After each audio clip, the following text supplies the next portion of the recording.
So, freaks, it's your boy Marty Bent here to introduce this episode of Tales from the Crypt. I had the pleasure of sitting down with Mayor Conger from Jackson, Tennessee, to talk about his recent foray into Bitcoin, but more focused on what it's like running a city, the problems that mayors face, the type of solutions they try to bring forth for their local communities, the difference between politicians at the local level versus the federal level, the distance that the federal level has from the information source of local communities, and how they really can't affect, or they can affect it, but they can't effectively allocate capital, I guess is what you would say, to these local communities. They take broad brush approaches to every city. They treat every city as fungible when it's not. So this episode focused a lot on local governance and turning towards that, especially in times of distress like we've had in the last year with COVID. And it's an interesting episode in terms of getting some insight into what it was like for the mayor of a relatively small city during this trying time. So it was brought to you by our good friends at the motherfucking Cash App. If you're listening to this on Wednesday, May 19th, when it was recorded and posted, in the middle of a pretty sizable dump here. Apparently a lot of exchanges are going down. Again, this is anecdotal. It's what the freaks are tweeting at me and saying to me in our Sphinx chat, but apparently a lot of the exchanges are down. Cash App has been one of the stalwarts that has allowed you freaks to stack sats during this massive dip. I think there's a lot of freaks out there stacking the dip right now, and apparently Cash App's one of the only apps working right now. So kudos to Cash App. They help you stack sats. You can send sats, receive sats. We're saying sats because there's 100 million sats in one whole Bitcoin. You don't need to stack a whole Bitcoin or a fraction of a Bitcoin. You can stack whole sats instead. Cash App makes it very easy. You can DCA into sats. You can set it and forget. You can buy daily, weekly, or now I need to change this term. There's been a huge debate about this. What does bi-weekly mean? I looked up the definition today. It means every 2 weeks or twice a week. Very confusing. So bi-weekly in the context of DCAing on Cash App is every 2 weeks. So we're going to change it to that. You can set and forget it. You can buy daily, weekly, or every 2 weeks. You set a set amount of sats that you want to stack, and then Cash App will automatically DCA into that stat stack for you. Beyond that, they have their cash card accepted anywhere. Visa's accepted. You can be your bank account. You can direct deposit your paychecks into the Cash App. They're offering account numbers and routing numbers. So if you haven't downloaded the Cash App yet, go ahead and do so. Use the code STACKINGSATS. It's STACKINGSATS. You're going to get $10, and $10 is going to go to our good friends at Owls Lacrosse. That's Owls Lacrosse. Woo, woo, woo. Owls Lacrosse, not that dirtbag Owl. I hear he's going to Miami. Stay away. Keep your kids away from him. If you bring them to Miami, keep them far away from that dirtbag. This rip was also brought to you by our good friends at Hodl Hodl. Hodl Hodl is here to bring you freaks lending products, particularly a non-custodial lending product. So this is available to freaks that live in the U.S. Hodl Hodl products typically in the past have not been accessible to U.S. citizens because we have a crazy regulatory environment here, and you just couldn't use Hodl Hodl until Lended Hodl Hodl came. Again, because it's non-custodial, U.S. clients can access this, and the way it works, it's a peer-to-peer lending and borrowing between users globally, anonymously, and on your own terms. No KYC, no AML. If you're short funds, you don't need to sell your Bitcoins. Get some liquidity by borrowing, using your Bitcoin as collateral, and again, you don't have to entrust somebody with your funds. It's a multi-sig escrow where you hold one key, your counterparty holds another key, and Hodl Hodl holds the third key. So you can always make sure that the sats that you put in your collateral multi-sig account or your wallet, your address, aren't moving. You know, they aren't being rehypothecated. Okay. If you have some stable coins and you want to get some yield on those, you enter the other side of that marketplace. You put them up to be lent out. And you lend them out for some yield to Bitcoiners who are looking for some liquidity. So create your own offers and set your own terms on lend.hodlhodl.com. That's lend.hodlhodl.com. Incredible product, incredible team, leveraging Bitcoin's native properties. You love to see it. This rip was also brought to you by good friends at Compass Mining. Compass Mining is here to take out the complexity of mining for individuals. They're going to really make it easy for you guys to acquire miners and then plug them in at a hosting facility with competitive electricity costs. So the way it works, you go to compassmining.io, compassmining.io. You pick your miner model, what they have available. I saw they just signed a big deal with MicroBT, which provides WUTS miners to the market. You pick the mining model you want based off of how many terahash it's producing, how much it costs, how much it could potentially stack for you. You purchase that miner, and then you decide where you want to plug it in. They have a plethora of hosting facilities with competitive electricity cost. You pick the hosting facility that you want to plug your miner in with a particular hosting cost. You buy the miner on Compass. You pick the hosting facility. Compass gets the miner, plugs it into that hosting facility, and then they stream sats from your miner into a wallet of your choice. It's a beautiful thing. They're trying to get more individuals into the mining game at competitive electricity cost. So go to compassmining.io. That's compassmining.io to check it out. We also have a special link in the show notes if you guys want to use our link particularly. That will help us stack some sats as well. Last but not least, this rip was brought to you by our good friends at Brains. Brains is here to provide you freaks, to provide the mining industry specifically with good firmware, a mining pool in the form of slush pool, and they've got now new like mining farm. They've got a new mining farm manager out. I was trying to think of the words there. So Brains, a couple major product updates that can make your life much easier for Bitcoin miners, especially larger operators running Brains OS Plus. It's a brand new, again, Brains OS Plus Manager, an online platform that enables miners to remotely monitor and manage all of their ASICs running Brains OS Plus. This can help miners improve uptime and keep their farms running optimally without the hassle of needing to go on site 24/7. You don't want to have to go on, like change things, like monitoring, like you want to spend time with your family, your friends, you want to like set it and forget it. I'm not saying this is exactly set it and forget it, but it's like set it and have more peace of mind. All right, the manager will and always is and will always be free for Brains OS Plus miners, and they can connect with an unlimited number of devices, so you can track it on your computer, your tablet, your cell phone, whatever it may be. Security and efficiency were top priorities. Brains OS Plus Manager uses Stratum V2 for smaller and less frequent data transfers, with all ASIC configuration and telemetry data being sent via encrypted messaging. This is very important because this will prevent and protect against eavesdropping and man-in-the-middle attacks that's attackers could engage in. They could throw your way to hijack some of your hash rate and steal some of that hash rate, the stack sats, for themselves. So don't let these man-in-the-middle and eavesdropping attacks affect you.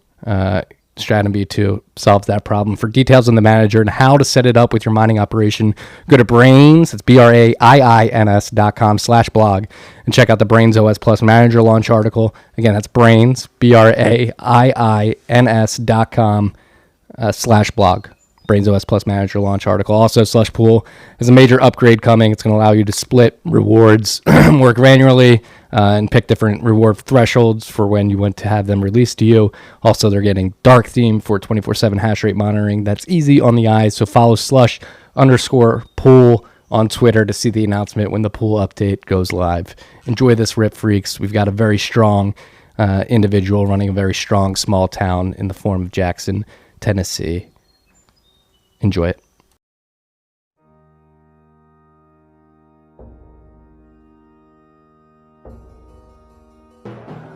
You've had a dynamic where money's become freer than free. If you talk about a Fed just gone nuts, all the central banks going nuts. So it's all acting like safe haven. I believe that in a world where central bankers are tripping over themselves to devalue their currency, Bitcoin wins. In the world of fiat currencies, Bitcoin is the victor. I mean, that's part of the bull case for Bitcoin. If you're not paying attention, you probably should be. What is up, freaks? Welcome back to Tales from the Crypt. It's your boy Marty Bent here on a beautiful Wednesday morning, sitting down with the mayor of Jackson, Tennessee, Scott Conger. Scott, welcome to the podcast. Oh, thanks for having me this morning. Really excited. I'm really excited. Thank you for coming on. I know you're an extremely busy man, and you've sort of hopped onto the Bitcoin scene recently, coming out saying, hey, you got laser eyes. You're throwing your weight behind Bitcoin as the mayor of Jackson, Tennessee. And this is something, a trend that we've been paying particular attention to hear Tales from the Crypt and the broader Bitcoin community over the last year with COVID. I'm sure we'll talk about the lockdowns, how that affected your city particularly, but there's this trend towards localization and a sort of shift towards jurisdictional arbitrage on a state-to-state level. But I'm very interested to talk to you on what it's like running a small city. But before we jump in, you're the third mayor in your family of Jackson, Tennessee. Is this correct? Yeah. Three of us have been fortunate enough to serve in this position. My great grandfather served in 1861 and 1871. And then my grandfather served in this position from 1967 to 1989. And it just long enough ago to still have some employees here at the city that work for him that now I get to work with.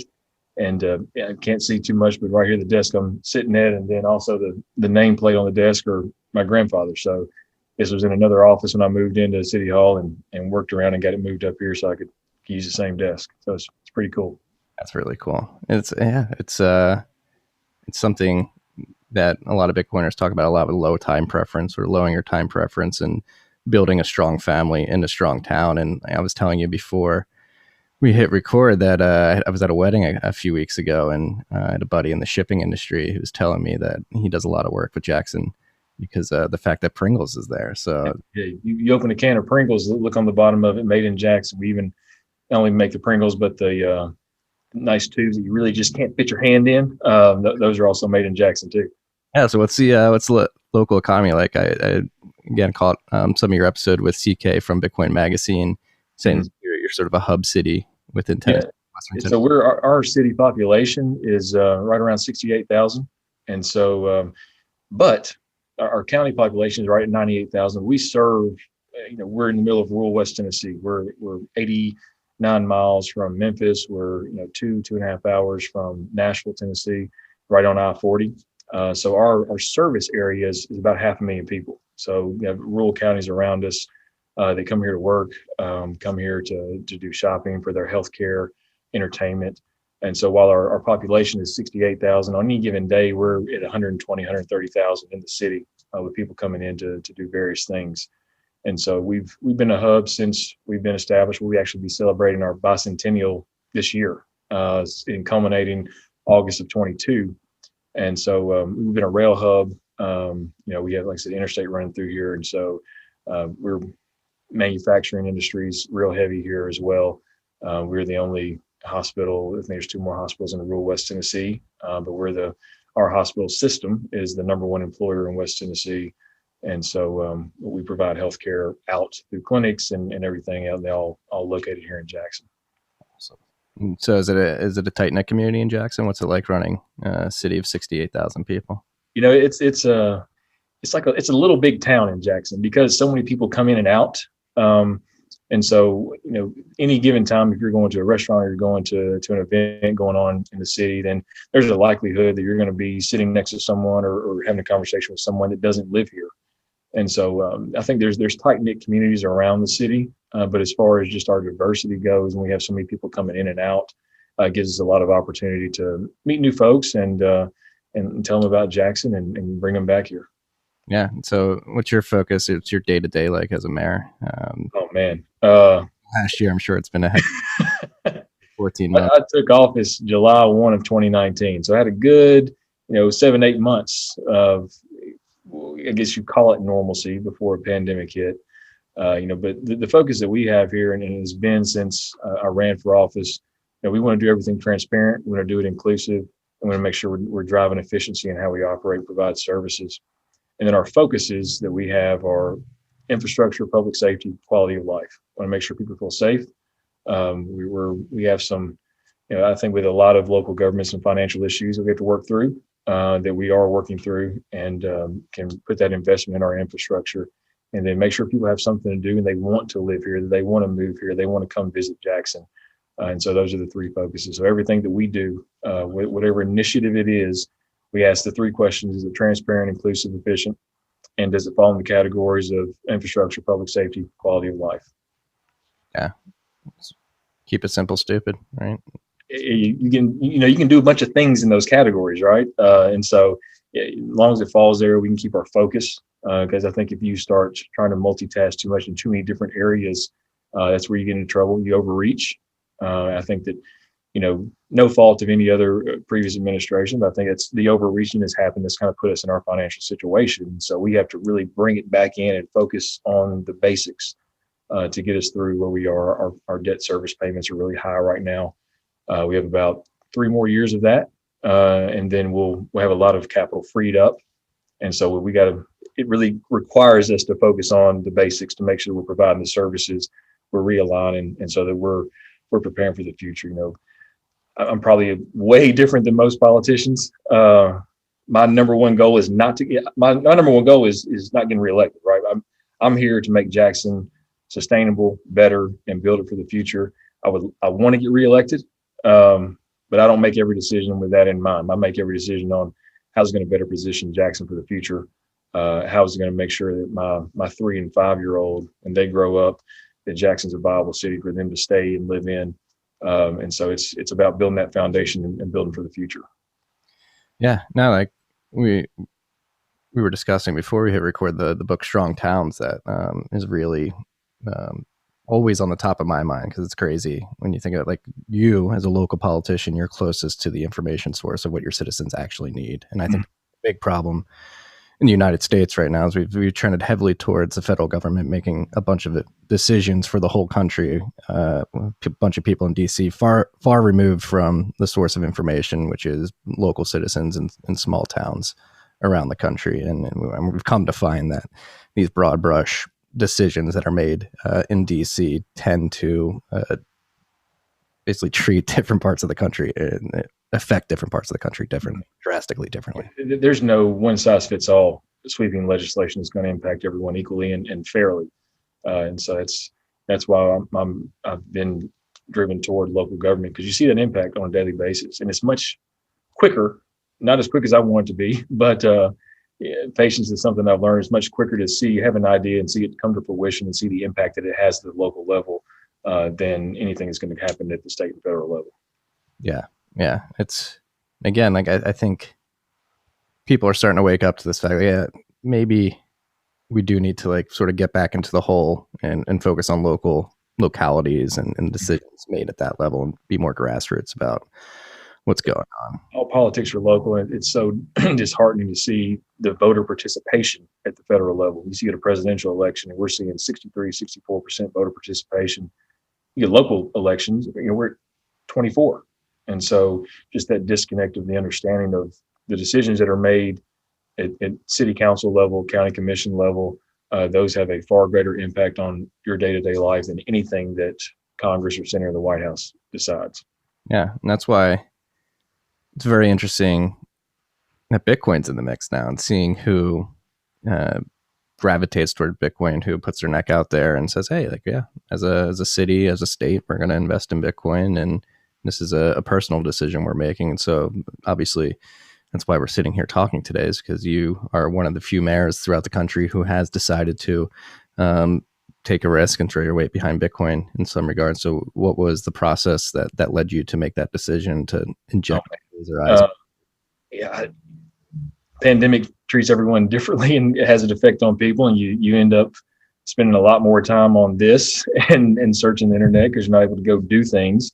And so Twitter, I think, is really what kind of opened me up to it, and looking at it and seeing articles and reading about it a little bit. And then seeing what Mayor Suarez was doing in Miami. And, we're West Tennessee, so we're not exactly Miami, but we have the nice Forked River here. We don't have the ocean and the, but, and looking at what he was doing, thinking, it's really interesting. I like the way he thinks and the drive and the direction he's going. I don't know though, if Jackson could do that, just because the dynamics are very different. And the more I looked and the more I read and started having conversations with people, it really looked at something. No, we don't have to do it to the level of what Miami is. Miami is much bigger than Jackson.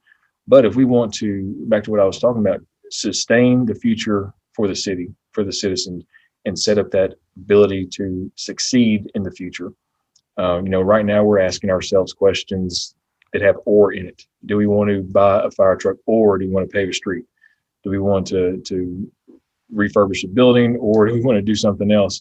I want to get us to the point in the future, where however long that takes, that we don't have to ask the or question. We can just say, and we're going to do this, and we're going to do this, because we're so financially solvent and we're in a much better position to be able to have those decisions.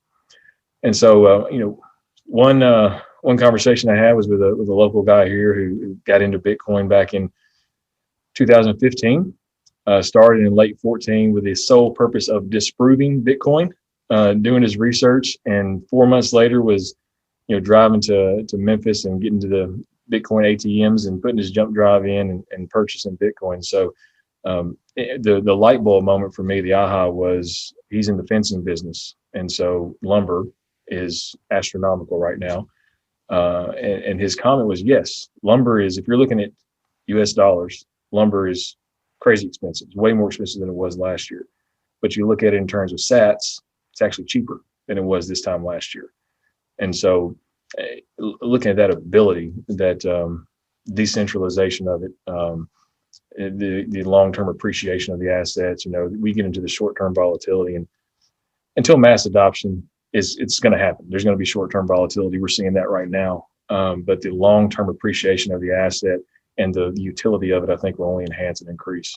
Yeah, and I think in terms of, and that's another thing I've been saying a lot, like in terms of something that's very aligned with the ideals that this country was founded on: freedom of speech, freedom of association, property rights. Sound money actually was another tenet of the founding of this country that people seem to just gloss over. But Bitcoin stays true to that and extends it into the future, into the digital age. And I that's why I'm so appreciative that you, as a mayor, are sticking your neck out and doing this vocally, because I think it's imperative. Well, I think it's a great equalizer as well, too, right? Because kind of we're getting a blockchain task force together here in Jackson. I think we're scheduled to meet here in a couple of weeks of looking at what we can do as a city, and we know that we have some hurdles to get over at our state legislation for us to be able to mine and hold the Bitcoin on our balance sheet. But we can do other things.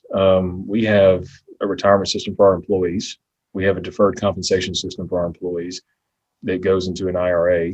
But what if we have another deferred comp system for our employees that they can utilize payroll deduction to invest in Bitcoin, to just take that out, utilize that DCA, and not look at it like I do every 5 minutes. But do that. And this, with everyone else, is the great equalizer. 86% of people in America have a smartphone, and that's all you need. And you can utilize that to really create that wealth, and just level the playing field for everybody, because everyone can participate. I think that's part of the education piece, right? People go, well, Bitcoin's, what, 38,000, 40,000 right now. But, at times when it's 65,000 a couple months ago, no one can afford it. Only rich people can afford it. Well, you don't have to buy the whole coin. Let's look at the Satoshis and how you can buy those, and the education piece on what really it is. Yeah, no, it's the unit bias is a massive sort of mental blocker that a lot of people have to overcome. But it will come with time, and I think that's a great thing, like a city could do, like a mayor could do, like to your employees, like, hey, educate. Like, we have the ability to help you DCA into this asset. You don't have to buy a whole Bitcoin, right? Right there, and it's incredible. Like, and again, it's people closest to the source of information, what their citizens need. They need something to protect themselves from inflation, and the city helping them do that is incredible. I'm from Philadelphia originally, and actually my dad sent me last night. There's a restaurant in Philadelphia that's actually enticing, because we have this problem now where everybody's getting unemployment. Nobody wants to go back to work. So this one restaurant company in Philadelphia is enticing people by giving them like a $200 bonus if they sign up, but they're also going to educate them about Bitcoin and cryptocurrency. Oh, wow. Yeah. Incentive that draws people in. And yeah, so I think we have to get creative on that, and the education piece is crucial, of that block. Yeah.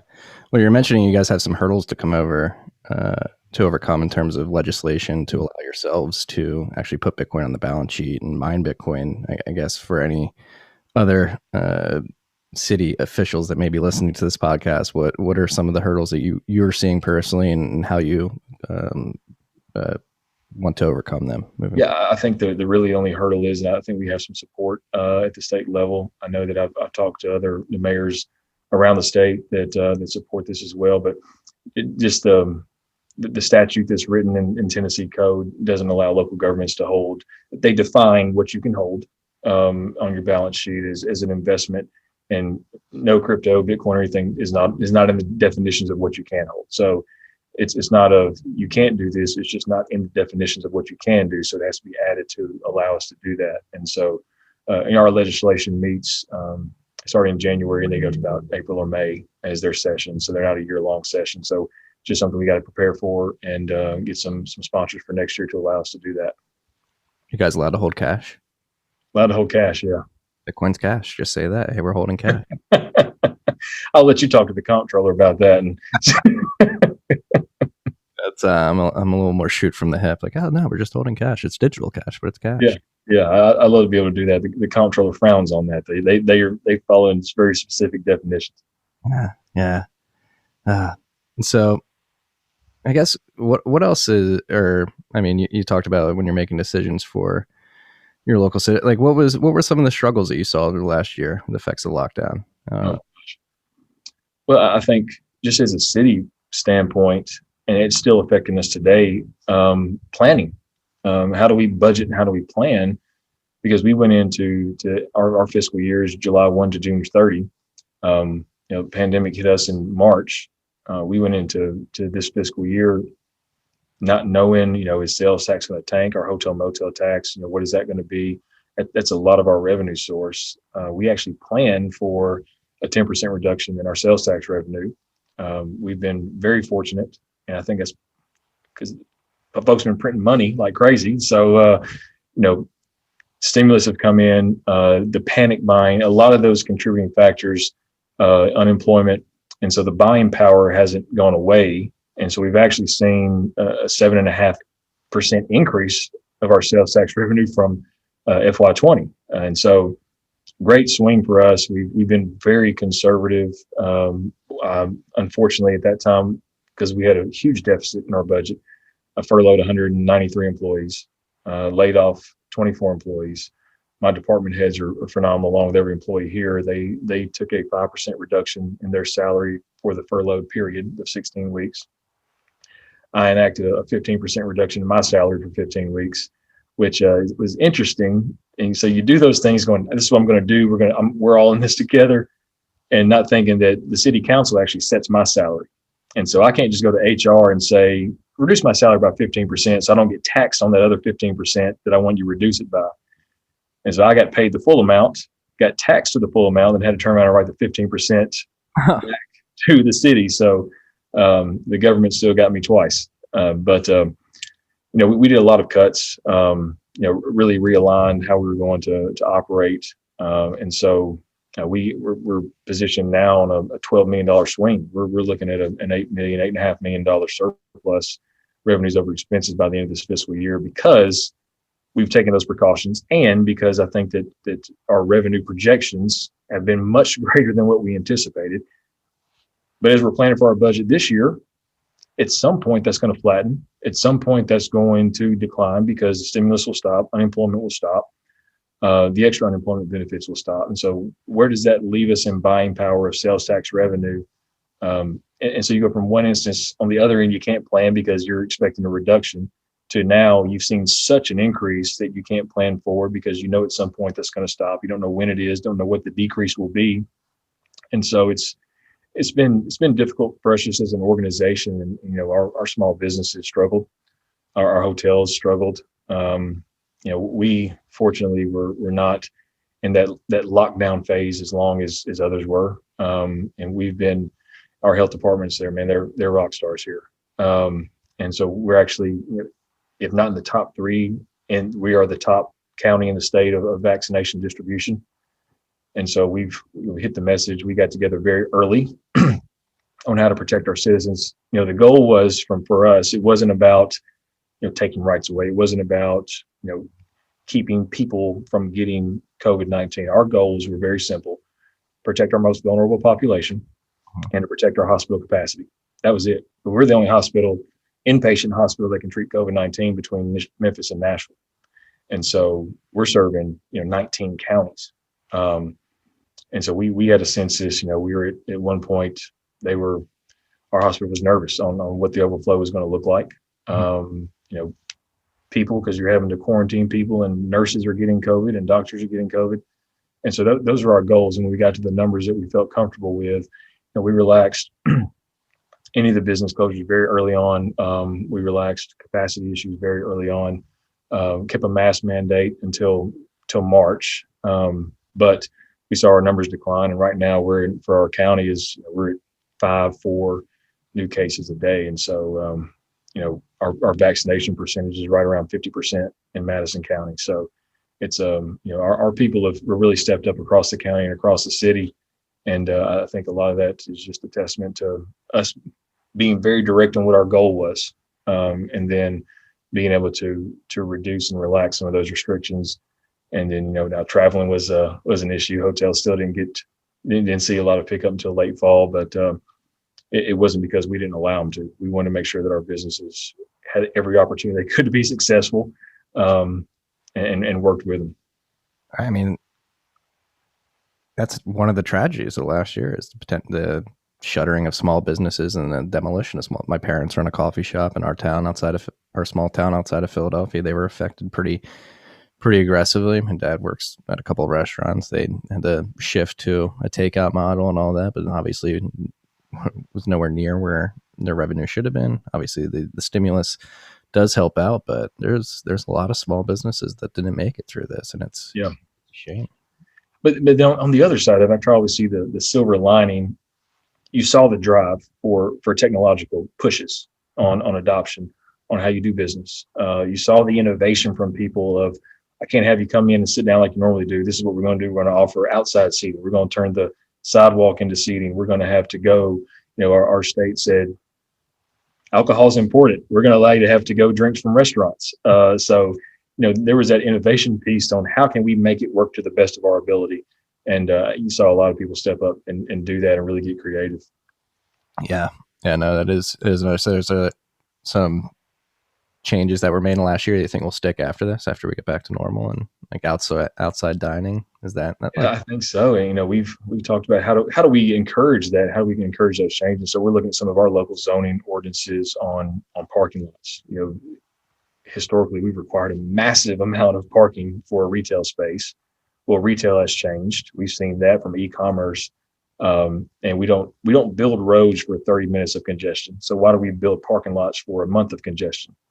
And so how do we change that to encourage green spaces, to encourage walkability, to get those outside dining? I know that our state has said, I think through next year, the year after, they're allowing to go alcoholic beverages. So you can, call up a restaurant, order a margarita, come pick it up and take it to the house. It's probably better than an at-home margarita. I'd hope so. Yeah. Well, and so how do you view taxes as a mayor in terms of adding new taxes, reducing taxes? What is that? So our goal has been, that's the last thing that I want to do. I mean, it's, we've talked about that, and in the way that our budget is structured, our budget is $77 million. Right now, $11.5 million of that $77 million goes to debt service. And so our principal balance is not bad. We paid off $11 million last year, so we're at $68 million. End of this year will be right around $59-60 million. The structure of the debt was what is really hurting us, because we have balloon payments until FY24, and so it really hamstrings on how we do things. And so that's worst case scenario. Let's just say everything fell out and we couldn't afford to pay our police officers and firefighters, and I had to go and say to the taxpayers, this is what we have to do. I will never do that until I've gone through every opportunity to drive efficiency in how we operate. And I think there's just a lot of ways that government can operate efficiently. And that's what we've been doing. I think that's also, again, the silver lining of the pandemic, government not excluded from having to get innovative and creative on how we operate. And so we've implemented technology across our system to allow us to monitor, to utilize fuel efficiency, to make sure that we're operating to the most efficient capability and reducing our costs, so that I never want to go to ask the taxpayers for more money. We want to make sure that we're doing things as creative as possible. Yeah, no, and the reason I asked that is because I have this thesis. I wrote a newsletter probably about a month ago now at this point, called The Last Tax, because Great American Mining, the company I work for, we talk to a lot of states that have a bunch of natural gas, and particularly states that have been affected by the federal ban on fracking on federal lands. And there, a lot of these states are no income tax, but like would Tennessee, yeah, furlough workers and cut state workers before raising taxes. And so trying to think how to get creative with Bitcoin mining, like Bitcoin mining particularly, like if you have stranded energy sources or excess capacity at a power facility center, like the ability with an investment in some mining infrastructure at the city or state level to plug in miners and just have those sats roll into a permanent fund that makes it, you don't have to raise taxes or fire employees. It makes a lot of sense, but I don't know. And this is the goal for us, to be allowing to hold that on the balance sheet so that we can have that asset appreciation, and so that we never have to get to that point that our assets are appreciating at a much faster rate than inflation is going up. Yeah. But does this seem like a viable option, like mining particularly, you think? Yeah, that was the original idea that we had, was, if we spend, several $1,000s and set up mining for us, and then, just to start, we have space in our buildings and do it in off-peak hours that allows our local energy authority to plan and balance. And so no peaks and valleys, they can set and maintain. We have, we're with TVA, our energy authority is fantastic. And so we have the opportunities to do that. We have low energy cost. We were the first city in the state to have gig fiber internet. Problem is we didn't tell anybody. And so one of the cities across on the other side of the state was the second city, but they told everybody they're the first one. And so now they're considered the first because we didn't tell anyone.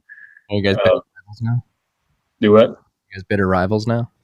No, I like to remind them when I talk to someone from that area, hey, y'all say y'all were first, but just because we didn't tell anyone. So we have those opportunities. We have the gig internet. We have low energy costs. Our property taxes are low. Cost of living is low. I mean, you look at a house right now, even with the inflated market, is $150 a square foot. That's inflated market right now. So no state income tax. So we have all the amenities of a city that can focus on that future economy infrastructure. We just got to get there, and we got to promote the ideas that can do that. Yeah. No, I mean, it seems like people are flocking towards these states and cities from the Northeast and West Coast, particularly. But if you don't tell anybody how good it is, then they go somewhere else. And so it's our goal now, is to start telling people what the opportunities are. Yeah. Have you seen people starting to seriously consider it that you wouldn't expect? Or I think we're starting to get some inquiries. Our housing market, like I said, in play, is very tight right now. So we're having to figure out, what can we do to expedite the process of new construction?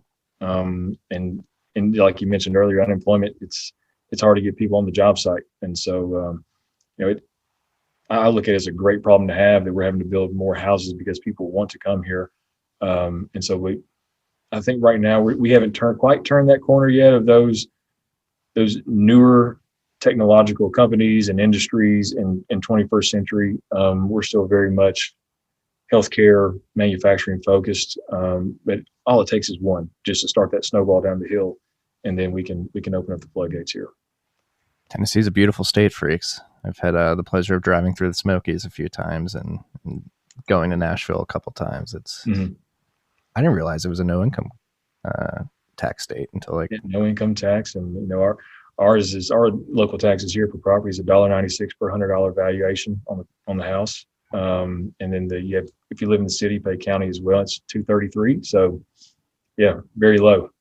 Yeah. No, it's considering how hot the real estate market is across the country. It's encouraging to see that you guys aren't as hot as a lot of the markets across the country, because it is getting insane. Again, the Philadelphia area, people are paying like cash same day, 10%. Yeah, they're doing that here too. I've talked to several realtors that they have to cap the bids. because the house won't appraise for as high as the offers are coming in at. it's we live in weird times. And so I guess that's another question. Like, if, let's say, the Fed and the federal government are truly running the national economy into the ground with inflation and printing, like, Bitcoin's obviously a way that you can help sort of protect yourself from that future inflation, hopefully. But like, how else do you prepare like a local city if this is if we're truly at a moment where it seems like the Fed and the Treasury are losing control of the money printer?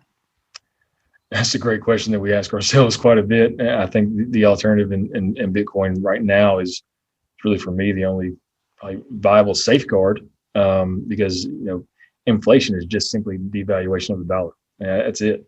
Your dollar, your buying power gets reduced with inflation, and so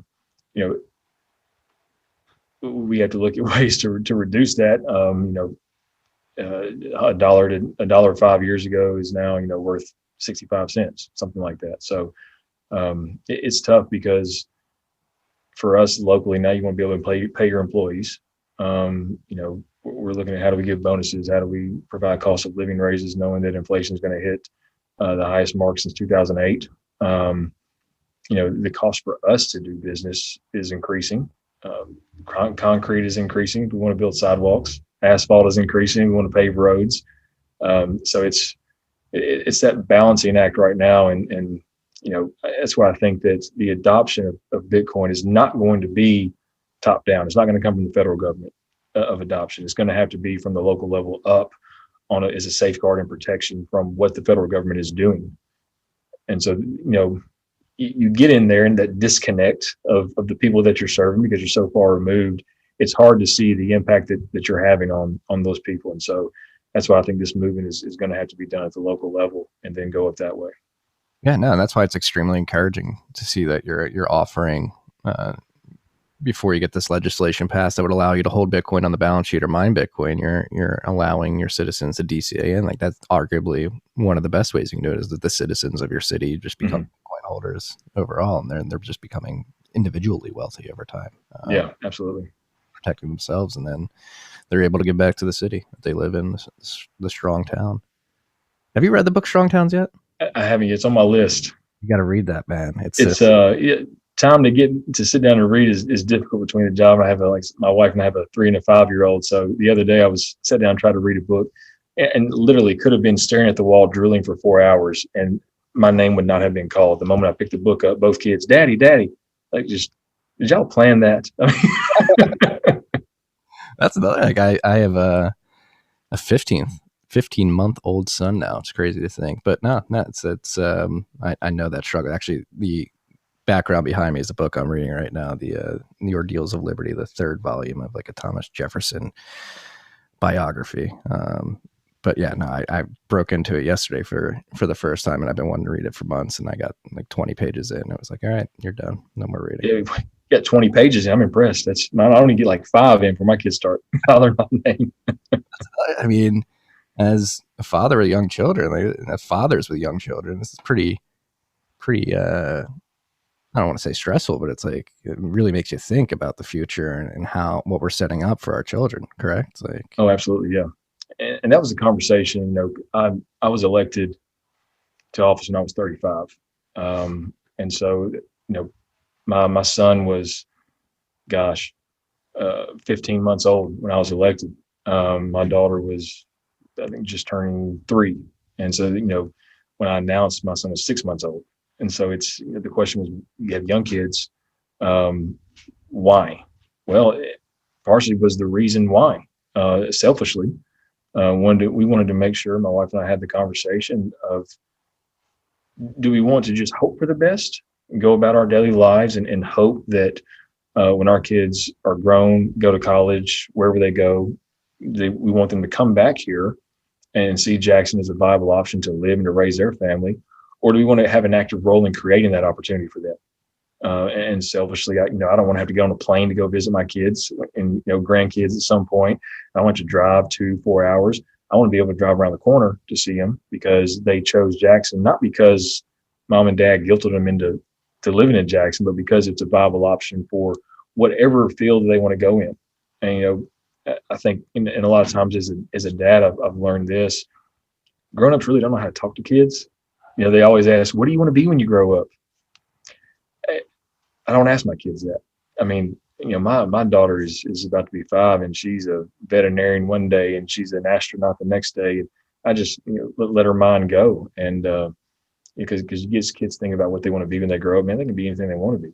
And, who's to say that in 20 years when they're choosing careers, I mean, there's careers that we hadn't even thought about yet that are going to be there. And it's exciting to think about, also a little nerve wracking, but that's why I got to put the work in today. I don't think 5-year-old Marty could have even said, like, I want to be a Bitcoin podcaster at the time. Yeah, no, but it is. And that's a very, very strong and Bitcoin like mentality. It's like, if not me, then who? If the government's not going to fix the money, if the federal government's not going to fix the money, then fuck it. We'll, excuse my language. We'll go, you're fine. Yeah. We'll go do that. Not really, it's really admirable that you're taking the bull by the horns to make sure that your kids have the future that you would like them to have. Yeah, I think it's, this responsibility we all have as parents, and everyone's role is different, especially in a local setting. My grandmother, my mom, my wife are all public school teachers. So, they're making sure that the next generation is prepared in their role. Whether you work in an industry or factory, whatever your role is, to create that environment for other people to be successful, to cheer people on when they're successful, and to make sure that we're all helping each other out. Yeah. Yeah. Well, thank you for doing what you do at the local level. And I'm happy that you exist. The Scott Congers of the world exist. Oh, man, it's the best job anyone could ever have, no matter how stressful the days are. It's I love where I live. I love getting to serve people. And, like I said, I'm not always the most politically correct person, and very sarcastic at times, but I do with intention of making sure Jackson's going to be better, not only today, but tomorrow and in the future. Well, you're on the right podcast for political incorrectness. So, that's for sure. No, and then I guess you guys got a beautiful landscape and a beautiful town to live in Jackson too, right? Like, yeah, not as mountainous as East Tennessee. We're more agriculture and there's some hills, but we've got a lot of history. It's I think I got to look at my grandmother's house. She's lived there since the early 50s, and she has a piece in her house that came through the Cumberland Gap.